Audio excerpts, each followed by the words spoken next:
So இப்போ இந்த ஜாதகருக்கு ராகு தசை சனி புத்தி வரப்போகுது. இந்த சனி புத்தி என்ன செய்ய போகுது தான் உங்களுடைய கேள்வி.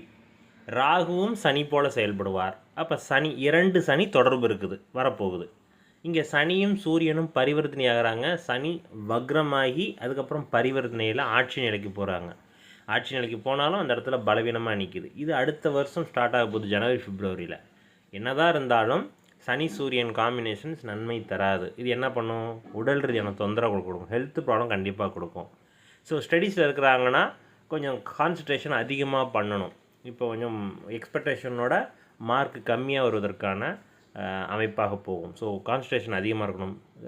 ரிலேஷன்ஷிப், தந்தை ஜாதகருக்குமான உறவுகள் கொஞ்சம் மிஸ் அண்டர்ஸ்டாண்டிங் வருவதற்கான வாய்ப்புகள் அதிகமாக இருக்குது. ஸோ அதனால் எந்த காலகட்டம் அப்படிங்கிறது முக்கியம். இப்போ ஒரு 40 வயசு 30 வயசுனா ஜாபில் ப்ராப்ளம் கொடுக்கும். இப்போ ஸ்டடீஸில் இருக்காங்க, அப்போ படிப்பில் ப்ராப்ளத்தை